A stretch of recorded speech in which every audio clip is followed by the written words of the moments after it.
ठाणे महानगरपालिकेच्या 9 प्रभाग समितीच्या अध्यक्षपदांसाठीची निवडणूक महापालिकेच्या डॉक्टर बाबासाहेब आंबेडकर सभागृहात पार पडली। या निवडणुकीसाठी ठाणे जिल्हाधिकारी डॉक्टर श्रीकृष्ण पांचाळ यांनी पीठासीन अधिकारी म्हणून काम पाहिले। यावेळी महापालिका सचिव मनीष जोशी उपस्थित होते। या निवडणुकीत 8 जणांची बिनविरोध निवड झाली असून मुंब्रा प्रभाग समिती अध्यक्षपदासाठी निवडणूक पार पडली आणि ह्या निवडणुकीत दीपाली भगत विजयी झाल्या।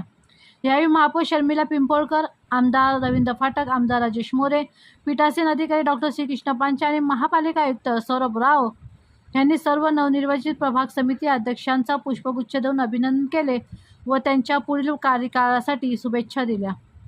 वागळे प्रभाग समितीच्या अध्यक्षपदी एकता एकनाथ भोईर, लोकमान्य सावरकरनगर प्रभाग समितीच्या अध्यक्षपदी निर्मला कंसे, नौपाडा कोपरी प्रभाग समितीच्या अध्यक्षपदी मिनल संके, वचकनगर प्रभाग समितीच्या अध्यक्षपदी जयश्री जेरी डेव्हिड गायकर, माजीवाडा मानपाडा प्रभाग समितीच्या अध्यक्षपदी सिद्धार्थ दिलीप ओवळेकर, उथरसा प्रभाग समितीच्या अध्यक्षपदी नारायण शंकर पवार, कळवा प्रभाग समितीच्या अध्यक्षपदी विजया मनोज लालसे आणि दिवा प्रभाग समितीच्या अध्यक्षपदी दीपक नामदेव जाधव यांची बिनविरोध निवड झाली।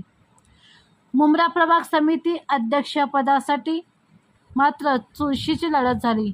एमआयएम पक्षाचे अन्सारी नसीफ अहमद, मोहम्मद अनीस आणि राष्ट्रवादी काँग्रेस शरदचंद्र पवार गट यांच्या दीपाली मोतीराम भगत यांनी उमेदवारी अर्ज दाखल केले होते।